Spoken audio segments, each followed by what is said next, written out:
갈라디아서 4장 21절에서 31절까지 한 절씩 나눠서 읽겠습니다.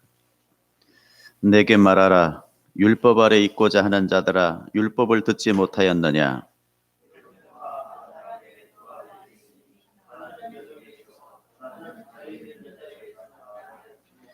여종에게서는 육체를 따라 낳고 자유 있는 여자에게서는 약속으로 말미암았느니라.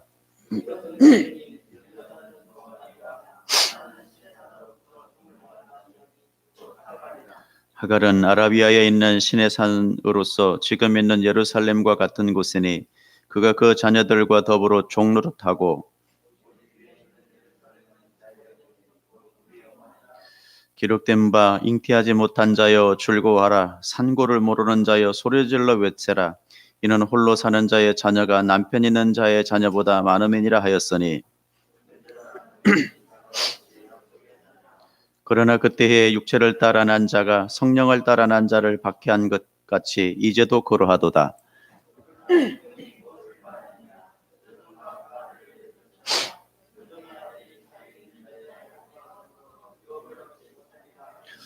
같이 보겠습니다. 그런즉 형제들아, 우리는 여종의 자녀가 아니요 자유인은 여자의 자녀니라. 아멘. 믿음의 다른 말, 기다림이라고 하는 제목으로 하나님의 말씀을 나누도록 하겠습니다. 율법에 속한 자들은 육에 속한 자들이다라고 되어 있습니다. 그래서 그 육에 속한 자들은 약속을 유업으로 받을 수가 없습니다. 갈라디아 교인들도 약속에서 배제되어 구원에서 탈락한다는 것을 알아야 한다고 경고하고 있는 것입니다. 율법에 속한 자들은 하나님의 약속에 속한 것이 아니기 때문에 그러하다는 거죠. 왜냐하면 자기들의 힘으로 구원에 이르기 위해 율법을 지킴으로 육에 속한 자들이 되었다라는 것입니다. 여러분, 기독교만이 유일하게 무슨 종교라고 이야기했죠? 타력 종교라고 이야기했습니다. 모든 종교가 자력 종교인데 오로지 기독교만이 타력 종교이다. 그래서 내 힘으로 구원을 얻으려고 하는 모든 이들은 약속의 후손이 아닌 거다라고 우리가 이렇게 이해하시면 될 것 같습니다. 자기들의 힘으로 구원을 이루기 위해 율법을 지킴으로 육에 속한 자들이 되었다라는 것이죠. 이런 자들에게는 당연히 약속에 속할 수가 없어요. 약속의 대상이 아니면 상속에서 배제되고, 그리하여 육에 속한 자들은 약속이 주어진 집에서 내어 쫓김을 당하는 것이다 라는 것입니다. 율법 아래 있기를 원하면 하나님의 약속의 대상에서 제외되므로 상속이 주어질 리가 없죠. 그래서 집에서 내어 쫓김을 당하는 거예요. 그래서 성경에 우리가 잘 아는 하갈, 이스마엘, 그죠? 아브라함이 종의 여인을 취해서 그저 첩으로 삼죠. 그게 하갈인데 그 하갈로 말미암아 낳은 아들이 이스마엘이죠. 그 이스마엘이 어디에 속한 자였냐면 육에 속한 자였다라는 것입니다. 그래서 하갈과 이스마엘은 육에 속한 자였기에 쫓겨남을 당해요. 아브라함의 아들이어도 육에 속한 사람이었으므로 약속과는 상관이 없어서 상속이 될 수가 없어요. 그러므로 약속대로 상속이 이루어질 집에서 내어 쫓긴다라는 것입니다. 갈라디아인들도 율법 아래 있기를 원하면 육에 속한 사람이 되어 상속을 받을 집에서 내어 쫓기게 될 것입니다. 즉 하나님의 나라에서 내어 쫓기게 될 것입니다. 이것이 바로 율법을 듣지 못하였느냐라는 말의 의미인 거예요. 갈라디아인들도 율법 아래 있기를 원하니까 육에 속한 사람이 되어 상속을 받지 못하고 내어 쫓긴다라는 것이죠. 이 안에 율법이 담아내고 있는 의미들이 다 농축되어 있다는 뜻입니다. 여러분, 본문에서 보시면 하갈에게서 난 이스마엘은 인간이 자기 가능성을 부인하지 못하고 내어놓은 인간 측의 산물입니다. 즉 옛 언약에 속한 율법을 상징하는 것이고, 이삭은 인간의 가능성을 완전히 배제한 상태에서 주어지는 은혜의 산물을 상징하고 있는 거예요. 그래서 육의 산물과 여러분 은혜의 산물이 반반으로 나눠지고 있는 모습을 발견하게 되어집니다. 이게 은혜의 산물이고요, 인간의 산물이에요. 그래서 하갈과 이스마엘이 은혜의 산물과 같이 병행할 수가 없어서 내어 쫓김을 당하고 있는 것을 돌아볼 수 있습니다. 그러니까 하나님의 은혜로 태어난 자들, 성도들은 자기 힘과 지혜로 세상의 힘을 추구하고 쌓아서 행복과 구원에 도달하려 했던 모든 육적 시도와 그 산물들을 다 쫓아내야 한다는 뜻인 것입니다. 그게 이스마엘의 추방 사건이에요. 뒤에 바로 나옵니다마는 아브라함은 하나님께서 이삭을 주실 것이라는 약속을 하실 때에도 뭐라고 이야기하고 있죠? 이스마엘이나 하나님 앞에서 살기를 원합니다 라고 되어져 있습니다. 여러분, 어찌 보게 되어지면 이스마엘이 아브라함에게 있어서 맏아들 장자거든요. 물론 첩의 소생이기 때문에 여러분 우리가 잘 아는 대로 은혜의 소산이 되지 못합니다. 약속의 후손이 아니기 때문에 그러합니다마는 분명히 이스마엘은 아브라함에게 있어서 첫 장자예요. 그러니까 얼마나 여러분 귀한 아들이겠습니까? 그럼에도 불구하고 은혜의 산물인 이삭과 같이 병행할 수가 없는 거예요. 그래서 이삭이 태어나고 얼마 있다가 뒤에 또 나옵니다마는 하갈과 이스마엘이 내어 쫓김을 당하는 거예요. 그 말은 아브라함이 자기의 육적 애씀의 산물인 이스마엘을 사랑했으며 그를 후계자로 여기고 살고 있었다라는 뜻입니다. 그런데 하나님은 그 옛 언약의 산물인 이스마엘을 쫓으라고 여러분 단호하게 말을 하고 있는 모습을 보게 되어지죠. 내어 쫓으라는 거예요. 우리 창세기 한번 보고 갈까요? 창세기 21장 10절에서 12절 시작. 그가 아브라함에게 이르되 이 여종과 그 아들을 내어 쫓으라. 이는 종의 아들은 내 아들을 이삭과 함께 기업을 얻지 못함이니라 하므로 아브라함이 그 아들로 말미암아 그 일이 매우 근심이 되었다. 왜 매우 근심이 되었을까요? 내 육의 산물, 첫 번째 힘의 근원이거든요. 그런데 내어 쫓으라고 하니까 얼마나 여러분 근심이 됐겠어요. 그래서 여러분 매우 근심이 되었다 이렇게 표현하고 있는 거예요. 그 다음에 시작. 하나님이 아브라함에게 이르시되 내 아이나 내 여종으로 말미암아 뭐하지 말고 근심하지 말고 사라가 내게 이른 말을 다 들으라. 이삭에게서 나는 자라야 내 씨라 부를 것임이니라. 여러분, 아브라함의 속마음에는 누가 가득했는데? 이스마엘이 가득했죠. 그런데 하나님이 그 말 들으라는 거예요. 내어 쫓으라는 겁니다. 이렇게 여러분 은혜 앞에서 육신의 산물은 반드시 쫓겨나야 되는 거예요. 우리 성도는 오로지 하나님의 은혜만을 붙들고 그분께 순종하는 것에서만 행복을 얻을 수 있는 것입니다. 이렇게 성도는 육신의 산물이 내어 쫓긴 바 되어지고 은혜 앞에서 육신의 산물을 쫓겨나야 함을 우리에게 이야기하고 있는 것입니다. 그러니까 사실 신앙생활도 마찬가지입니다. 여러분, 육의 산물, 우리의 옛자아, 그 옛자아가 여러분 쫓겨나가야 되는 것입니다. 나를 의지하고 있는 것들, 나를 바라보고 있고 나를 지탱해주고 있는 모든 것들을 내어놓는 작업들을 하나님이 하시게 될 것입니다. 왜? 은혜와 율법이 공존할 수가 없기 때문에 그렇습니다. 그래서 육신의 산물이 내어 쫓김을 당하는 거예요. 그렇게 인간의 행위에 근거한 옛자와 하나님의 은혜를 근거로 한 새 언약은 반드시 뭐가 일어난다? 충돌이 일어나요. 아브라함에게 있어서 약속의 자손이 이삭이 태어나기 전에는 육신의 자녀 이스마엘과 삶의 별다른 충돌이 없었어요. 그런데 약속의 자손이 태어나자마자 충돌이 생겨요. 그것을 다른 말로 이야기하면 여러분 안에 하나님의 은혜가 들어오게 되어지면 충돌이 생겨요. 왜? 내 철옹성과 같은 내가 붙들고 있는 자아가 그대로 남아있는데 여러분 은혜가 들어오면, 성령 하나님이 들어오면 당연히 뭘로 살아야 되니까? 성령 하나님의 은혜로 살아야 되니까 내 안에서 충돌이 벌어지겠죠. 여러분, 이스마엘만 있을 때는 어떤 충돌도 없었어요. 평안했어요. 그런데 인간들은 그런 삶을 추구해요. 내 안전, 내 마음의 평안함을 추구하고 안전을 추구하는 것이 인간의 모습이에요. 그런데 하나님은 그걸 용납을 하지 않아요. 왜? 같이 병행할 수가 없어서 그런 것입니다. 옛 언약의 상징인 이스마엘과 새 언약의 상징인 이삭과의 다툼이 생겨나는 거예요.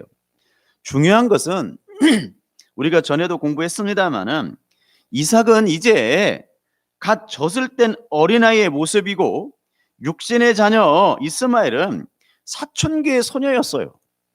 비교가 안 되죠. 히브리 아이들은 보통 3살에서 5살 때 젖을 뗀다 그래요. 우리나라는 요새 뭐 1년도 젖을 안 먹이려고 하는 분들 되게 많습니다만은 이스라엘의 여인들은 자녀 교육을 시킬 때 3살에서 5살 엄청나죠. 이때까지 모유를 먹여요. 근데 통계에 의하면 또 많은 분들이 조사에 의하면 그렇게 모유를 먹이고 자란 아이들이 굉장히 정서상 안정이 되어 있다고 그럽니다. 그건 부인할 수가 없대요.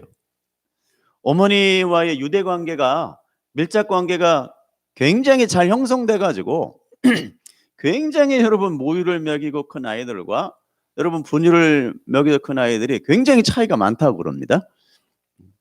어쩌든지 뭐 우리나라에서 5살까지 모유 먹여라 그러면 큰일 나죠. 있을 수도 없는 얘기인데 어쩌든지 그렇대요. 그래서 이삭의 나이가 젖을 뗀 후에라고 되어 있지 않습니까? 사실은 여러분 우리나라로 이야기하면 최소 3살 최소 3살 때니까 여러분 적은 나이는 아니죠. 그런데 여러분 그때 이스마엘의 나이는 몇 살이었냐면 여러분 18살 정도 됐거든요. 그러니까 지금 18살이면 장성한 사람이죠. 그렇게 어린아이의 이삭은 18세 소년인 이스마엘에게 의해서 조롱당하고 희롱당하며 약한 자의 모습으로 살게 돼요. 맞죠? 이게 여러분 신앙의 모습이라 그랬습니다. 여러분 우리 안에 들어있는 옛자하, 여러분 율법은 엄청난 힘을 가지고 있습니다. 그래서 얼마나 그게 힘이 셌으면 여리고라고 표현을 썼을까 싶습니다. 여러분 인간의 힘으로 무너뜨릴 수 없는 것이 여리고죠. 그 여리고가 실은 우리의 육적 자아를 의미하는 거거든요. 안 무너져요.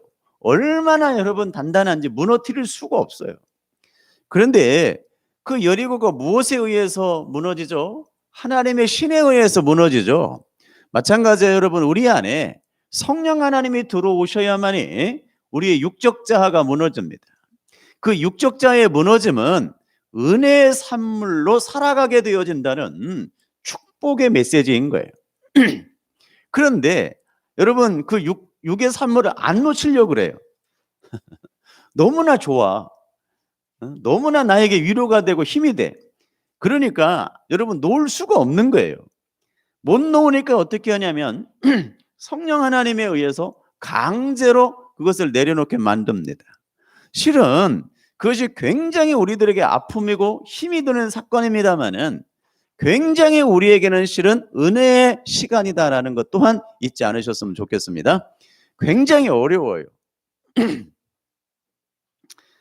여러분 그러나 결국 하나님은 그 18세 소년 이스마엘을 광야로 내어 쫓아버리게 되어집니다. 그게 역사 속에 살아가는 성도와 죄인들의 모습이며 구속사의 결론인 거예요. 결국 우리도 그런 삶을 살게 되어진다라는 거예요. 보세요. 하나님의 은혜는 성도는 오직 하나님의 은혜로만 붙들며 살아야 되죠. 이렇게 이스마엘이 이삭을 조롱하고 희롱하는 모습입니다. 그래서 결국은 이것은 바로 성도와 죄인의 모습이다. 여러분 바보같이 사는 거예요. 정말 여러분 믿음의 사람들은 전부 바보같이 살았어요. 우리가 금요일 날도 공부했습니다마는 다윗, 솔로몬, 예레미야, 이사야 어디 하나 여러분 편안하게 산 역사가 없어요. 우리가 전도서를 통해서 확인해 봤습니다마는 솔로몬은 그의 인생이 얼마나 힘이 들었으면 내가 사생자보다 못하다 그랬어요. 좀 놀랍지 않습니까? 지혜의 왕이며 이스라엘의 최고의 통치자라고 여김바 되어졌던 솔로몬이 나의 인생, 이 역사 속에 내 인생은 사생자보다 못하다. 이해가 되시나요? 그만큼 여러분 신앙생활이라고 하는 것은 굉장히 어려운 신앙의 여정임을 우리에게 밝혀주고 있습니다. 여러분 예레미야는 나 이 지점 이제 그만했으면 좋겠다. 나도 좋은 소리하고 나도 평안의 복음을 외치고 나도 사람들을 위로하고 이런 메시지 전했으면 좋겠는데 여러분 예레미야가 전한 메시지는 여러분 이스라엘의 심판을 예고하고 그죠? 멸망을 예고하는 메시지였습니다. 그게 좋을 리가 없죠. 그러니까 세상 사람들 이스라엘 동료들에 의해서 조롱을 당해요. 멸시천대를 당합니다. 그래서 급기야는 예레미야가 하나님 나 정말 이거 못하겠습니다. 나 이제 안 할 겁니다. 그런데 또한 성령 하나님이 그를 붙드셔서 마음이 불붙는 듯 하였다라고 되어져 있죠. 사실 그 이야기는 여러분 예레미야는 육적으로는 하고 싶지가 않은 거예요. 정말 저는 그 마음이 이해가 간다 그랬습니다. 금요일도 말씀드렸습니다마는 정말 이해가 가요. 이거 인간적으로는 안 하고 싶어요. 정말 여러분들이 교회에 오시면 위로가 되어주고 힘이 되어줘야 되는 메시지를 전해야 되는데 이놈의 52주 365일간 하는 설교가 내가 부인되어져야 되고 내 육적 자아가 무너져야 되고 그죠? 나를 비워내야 되고 이거 듣기 좋은 소리가 아니거든요.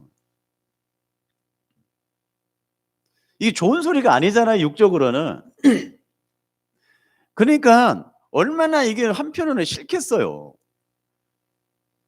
저도 여러분 정말 좋은 소리 해드리고 싶고 걱정하지 마십시오. 성령 하나님에 의해서 여러분 삶 가운데 평안의 은혜가 있고 여러분의 자녀들이 축복의 삶을 살 것이고 정말 이 땅에서 정말 주님이 주신 은혜로 떵떵거리며 살게 될 것이며 저 이렇게 설계하고 싶거든요. 그런데 여러분 진리의 복음이 그게 아니어서 예레미야도 부득불 전했어요.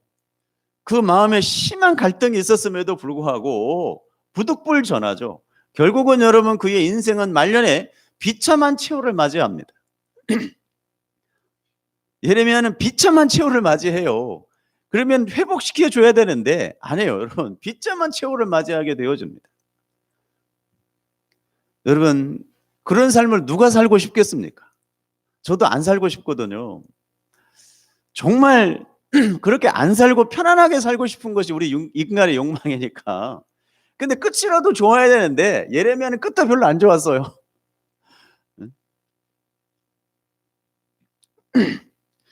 사랑하는 여러분, 여러분 교회는 오직 하나님의 은혜로만 말미암게 되어지는 것이지 스스로의 노력이나 열심을 근거로 탄생될 수가 없는 것입니다. 그래서 창세기 17장 23절 이하를 보게 되어지면 아브라함이 할례를 받은 후에 생식기를 쪼갠 후에 이삭이 태어나요.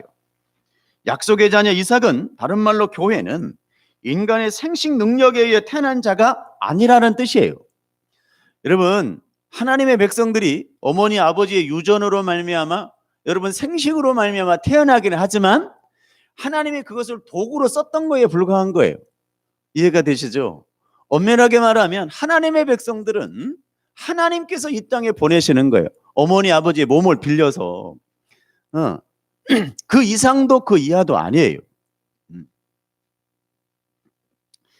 여러분 하나님의 백성은 인간의 생식의 능력에 의해서 태어나는 것이 아니다라는 거예요. 여러분 제가 창세기 강해 때 말씀을 드렸습니다마는 왜 약속의 자녀인 교회의 탄생을 행복이라고 하는 단어와 혼용해서 사용합니까?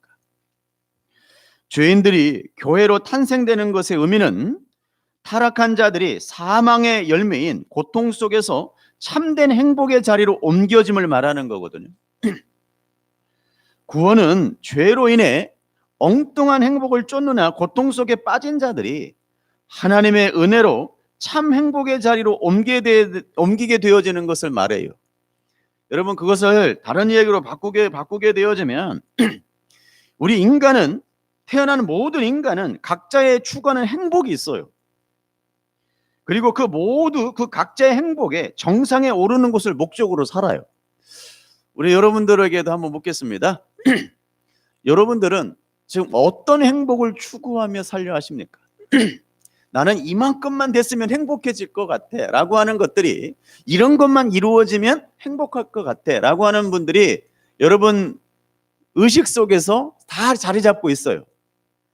예를 들면 재산은 그저 집 한 채 있고, 그저 우리 아이들 건강하고, 그저 우리 아이들 또 그저 먹고 사는데 지장 없고, 아마 동의가 될 겁니다.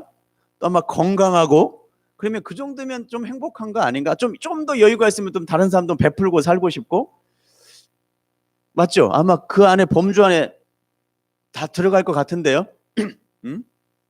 다시 합니다. 집 한 채 있고, 그것도 조그만 집 말고 한 32평 정도, 그냥 뭐 평범한 게니까, 거기 국민주택이라 그러니까 하나 있고, 그죠? 먹고 사는데 큰 지장 없고, 자녀들도 그죠? 그렇게 평범하게 또 직장 생활하고, 또 집도 한 채 있고, 건강하고, 또 있으면 여유가 있으면 좀 베풀고 살고, 이 정도면 우리 행복의 기준이 아닐까 싶습니다. 맞나요? 아마 대부분 제가 볼 때 긍정을 할 것 같다. 여러분, 우리의 인간이 그 정도면 그렇게 큰 욕심도 아니잖아요. 맞죠? 뭐 큰 욕심도 아니야. 그런데 여러분, 그것을 추구하며 살아요, 인간은. 그러니까 나도 그 정도는 살아야 되는 거 아니야? 맞죠? 이런 가치관을 가지고 살게 돼요. 그래서 이 땅에 살면서 그것을 여러분 가치와 그냥 최소한의 목적을 위해서 살게 됩니다, 그게. 그런데 여러분, 엄밀하게 말하면 죄송합니다만은 그 기준은 누가 정한 거예요? 그 기준은 물론 세상 사람들의 일반적인 기준에 다 거의 부합될 겁니다. 그 기준은 하나님이 정해준 여러분 기준이 아니죠. 우리 인간 스스로가 행복하려면 이 정도는 돼야 돼 라고 그냥 우리가 보통 사람들이 합의해 놓은 합의점에 불과해요. 가치관에 불과하죠. 그죠? 즉 인간이 만들어낸 가치관을 추구하면서 나의 행복을 추구하려고 하는 거예요. 거기에 미치지 못하면 나는 좀 덜 행복한 사람, 맞나요? 아니 그게 많이 좀 미치지 못하면 좀 불행한 사람, 이런 의식을 갖게 됩니다. 그거 누가 만들었죠? 사람이 만들었어요. 그죠? 하나님의 기준에는 없습니다. 하나님의 기준에는 그만큼 돼야 되고 저만큼 돼야 되고 이런 기준이 없어요. 왜 없을까요, 여러분? 하나님의 백성들은 하나님께서 인도해 간다는 거예요. 아멘. 이걸 명심해야 됩니다. 하나님의 백성들은 하나님이 여러분 이끌어 가야 되는 거예요. 그래서 어떤 사람은 여러분 어마어마한 여러분 부를 주면서도 끌고 가요. 그게 누구였어요? 솔로몬이죠. 잘 들어보십시오. 솔로몬보다 더 부자가 어디 있어요? 그때 당시 여러분 그 문이 흔해가지고 발길로 툭툭 찼을 정도였으니까 어마어마한 부귀를 누렸습니다. 맞나요? 그런데 정말 여러분 솔로몬이 그 육의 기준으로 행복했나요?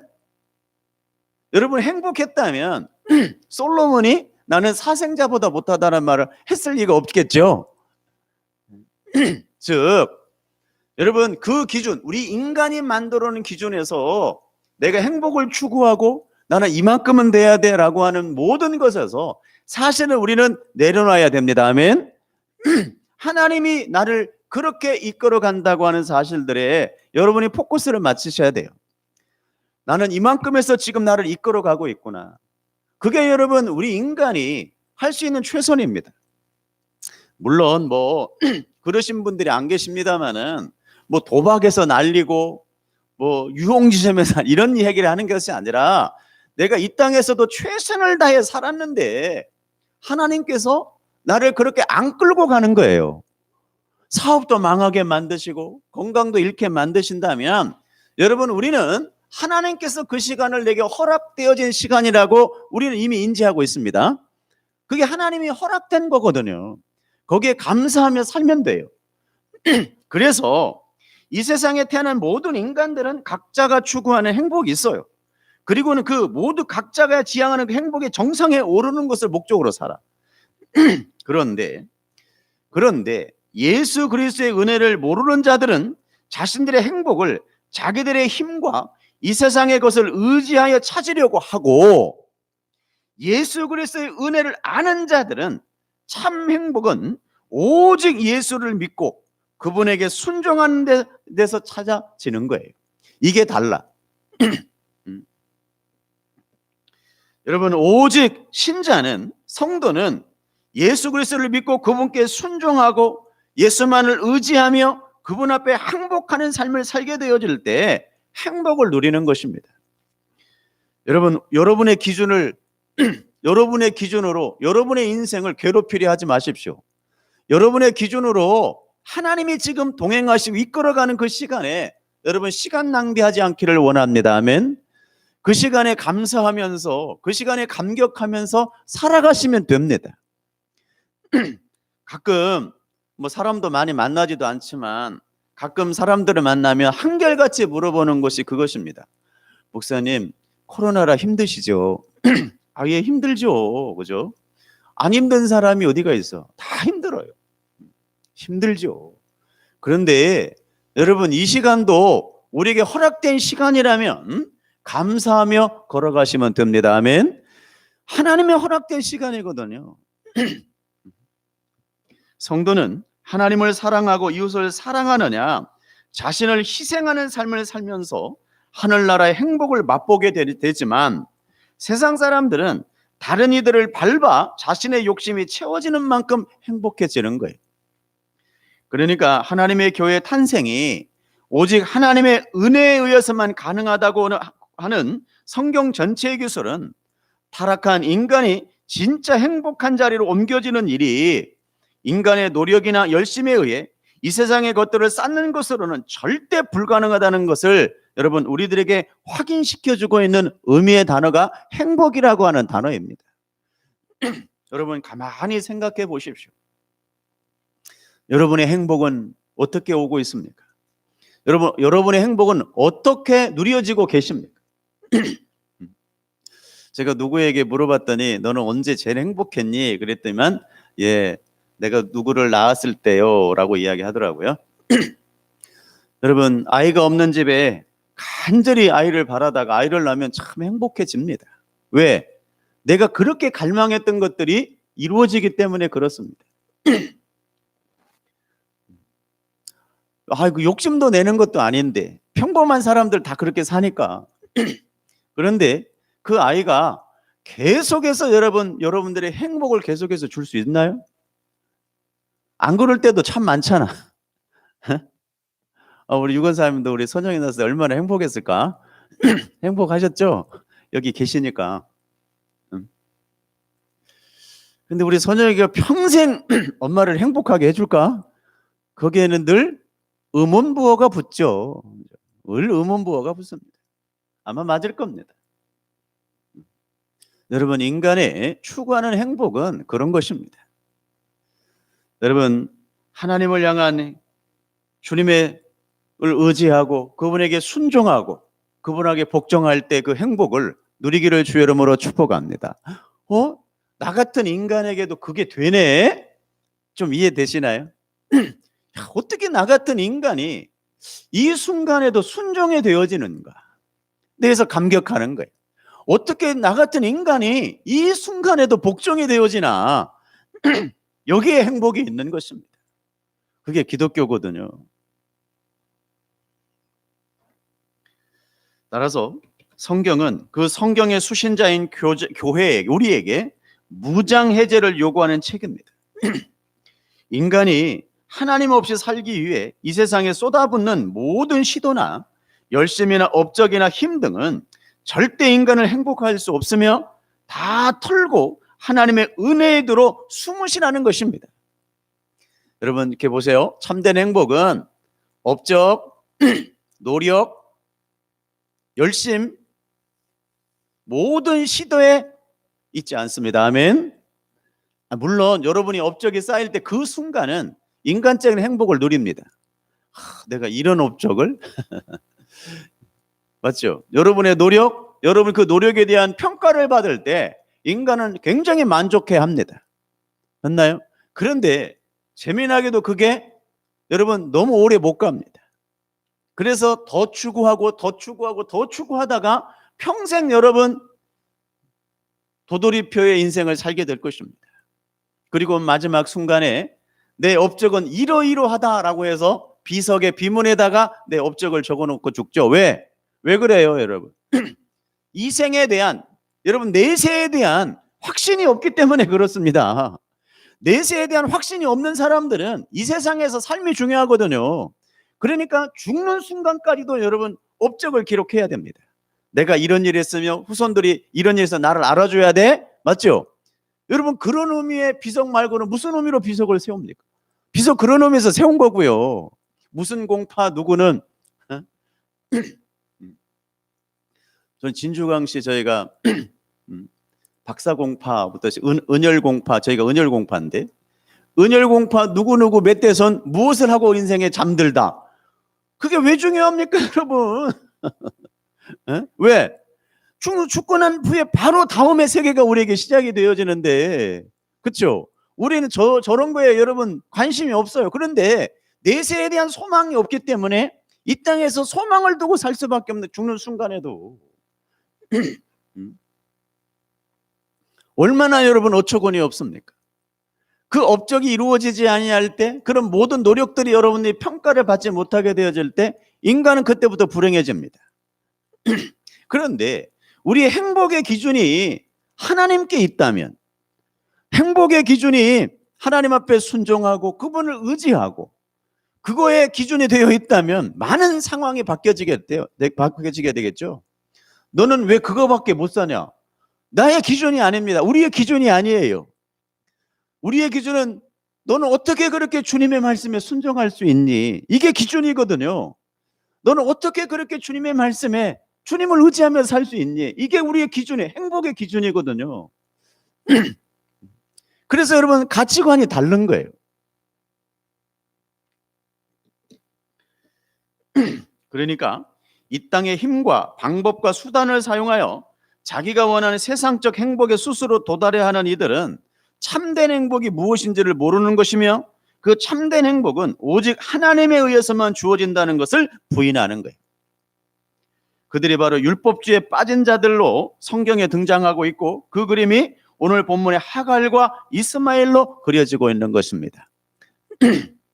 그렇게 하나님의 도우심을 거절하고 자기 스스로 선악을 분별하며 스스로의 힘으로 행복과 만족에 이르겠다는 반란이 선악과 사건입니다.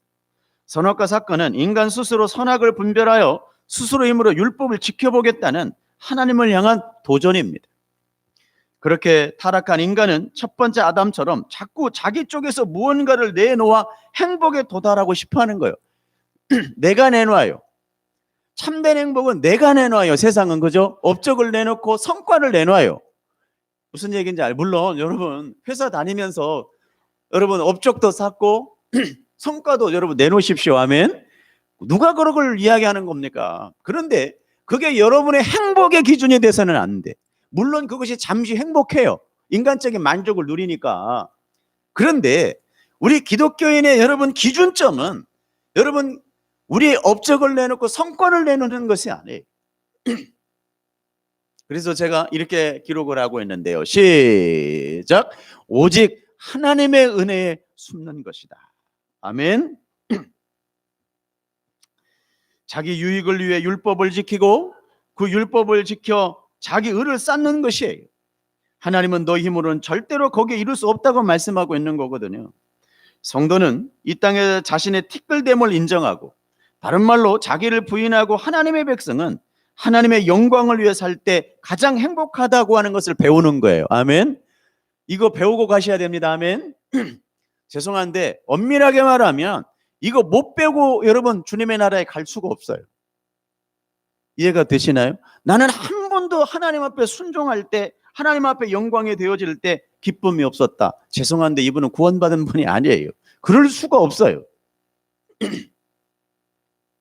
여러분 이 땅에 있는 자녀들도 아버지의 영광이 드러날 때 감격하죠?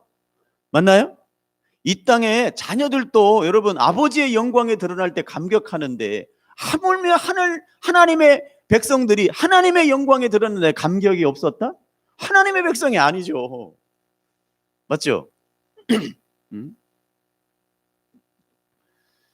여러분, 성도는 이 땅에서 자신의 티끌됨을 인정하고 자기를 부인하고 하나님의 영광을 위해 살 때 가장 행복한 것입니다. 그걸 배우는 거예요.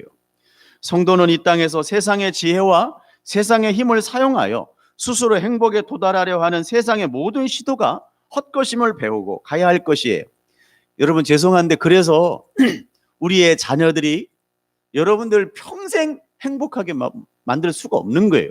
아하, 내 업적이 나를 행복하게 만들어줄 수가 없구나를 배우는 거예요, 여러분. 그걸 뭐라 그러나 다른 말로 이야기하면 자녀들에 대한 내려놓음인 거예요.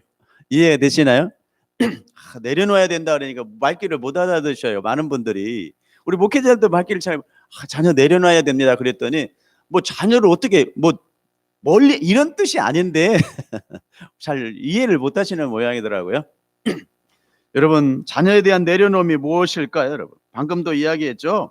아하, 우리 내가 내놓는 최고의 선물인, 여러분, 자녀는 선물이라고 그랬으니까 나에게 행복을 줄 수 있는 존재로 내게 보낸 게 아니구나. 아멘. 이해되시나요? 나의 자녀가 나를 평생 행복하게 만들어주기 위해서 하나님이 나에게 보낸 자녀가 아니구나 라는 것들을 배우는 것을 내려놓음이라고 이야기하는 거예요. 무슨 얘기인지 아시겠어요? 그래서 자녀들이 여러분 마음대로 움직여주지는 않는 거예요.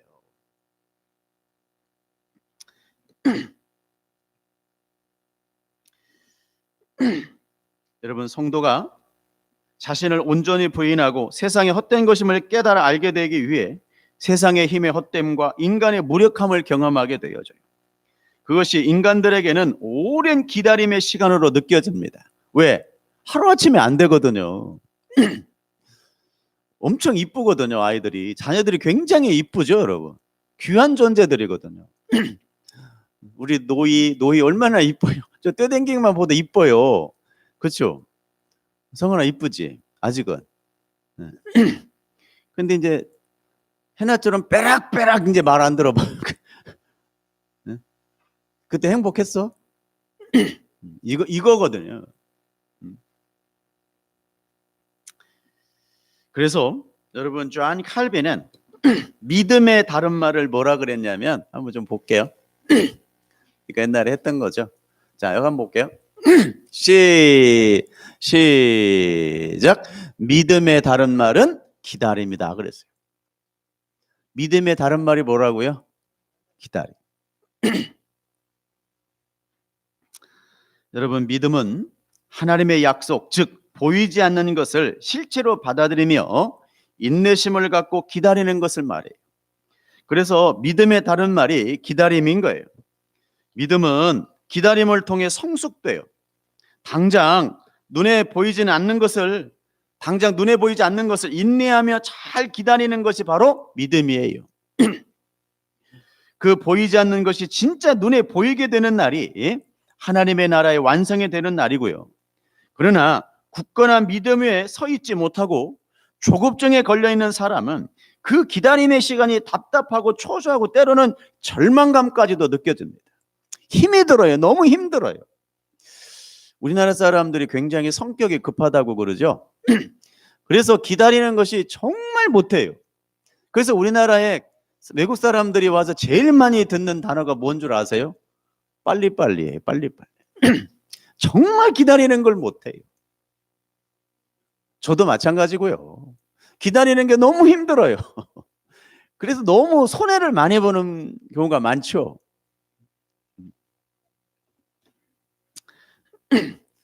자, 베드로후서 한번 3장 9절 한번 볼까요? 주의 약속은 시작. 주의 약속은 어떤 이들이 더디다고 생각하는 것 같이 뭐한 것이 아니라 아니 더디지요. 뭐 더디지 않아요. 더디죠. 엄청 더뎌요. 제가 조금 이따 소개하겠습니다만은 여러분 보통 뭐 1, 2년은 말 다 했어요. 그죠? 주의 약속은 어떤 이들이 더디다고 생각하는 것이 더딘 것이 아니라 오직 주께서는 너희를 대하여 오래 참으사 아무도 멸망하지 아니하고 다 회개하기에 이르기를 원하느니라. 아멘. 그러니까 저 여러분 기다림은 하나님의 기다림을 이야기하는 거예요. 맞죠? 하나님은 오래 참으사 아무도 멸망당하지 않고 구원받기를 원했다라고 되어져 있는 거예요. 여러분, 주님의 약속의 특징은 더딤입니다. 왜냐하면 그의 믿음을 볼 수 있기 때문에 그래요. 세상 사람들은 하나님의 약속이 너무 더디다고 하나님마저도 부정해요. 때로 그러한 세상의 조급증에 성도들까지도 부안해동하는 일이 생기곤 해요. 그러나 베드로 사도의 고백처럼 하나님의 더딤은 세상을 향한 하나님의 참으심과 기다리심에서 기인한 것임을 우리는 알아야 해요. 하나님 왜 이렇게 오래 참으실까? 왜 참으세요? 아무도 멸망당하지 아니하고 당신님의 백성들을 찾기 위함이다. 아멘. 이해되셨나요? 여러분, 우리 같이 성질 급하면 여러분 구원받을 사람 하나도 없다니까요. 다 때려 죽이지 하나님이.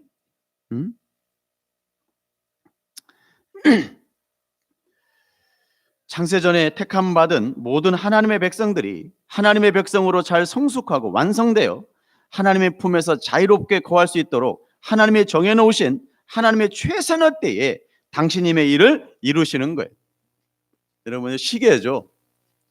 우리의 시간표가 아닌 하나님의 시간표에 의해서 움직여진다면, 그죠? 하나님의 약속의 특징은 더딤이라 그랬죠. 하나님의 최선의 때에 그 일을 이루신다면, 어느 때에? 누가 보기에?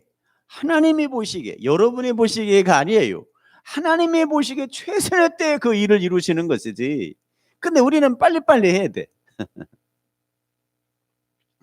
그래서 역사는 하나님의 기다림의 시간이나 해도 과언이 아니에요.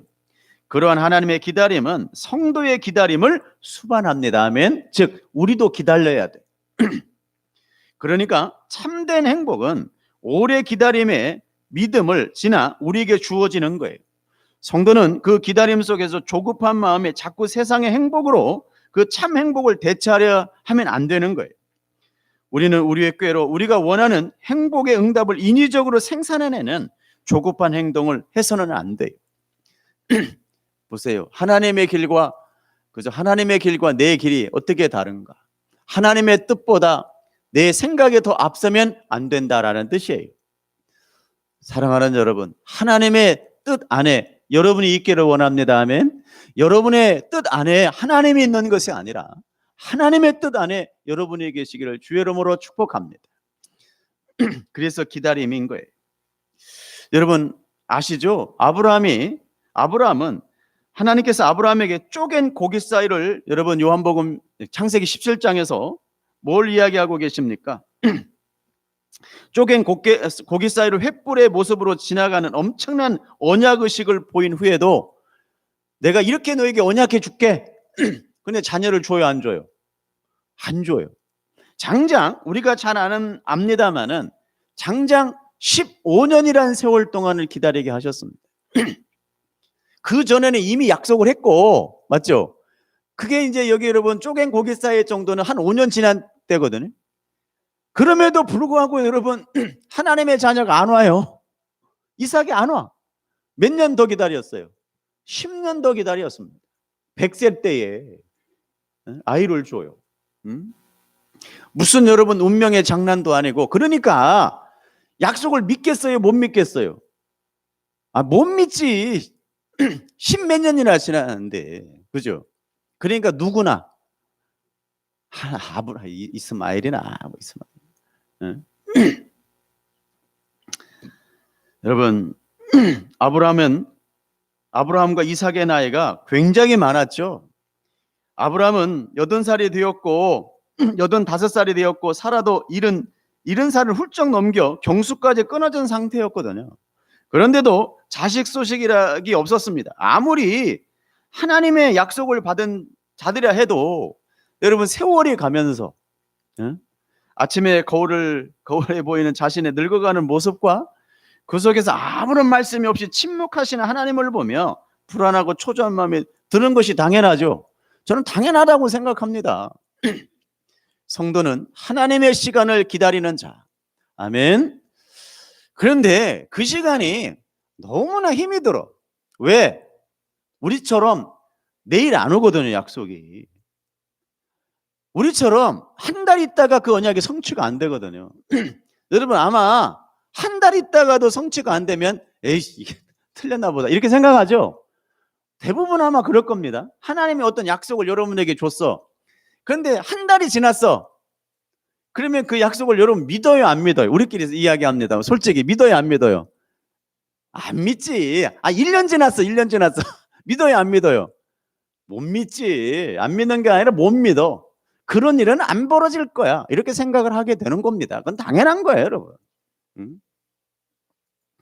그래서 성도는 하나님의 시간을 기다리는 자라고 이야기하고 있습니다. 아멘. 사랑하는 여러분, 인내하며 기다리기를 원합니다. 아멘. 그래서 여러분, 믿음의 다른 이름이 뭐라고요? 기다림, 인내하는 거예요. 그게 오늘 우리들에게, 나와 여러분들에게 허락된 시간이라고 하는 것들을 잘 인지하셔서 여러분 오래 참고 기다리는 나와 여러분 되기를 주의 이름으로 축복합니다. 그죠? 기도하겠습니다.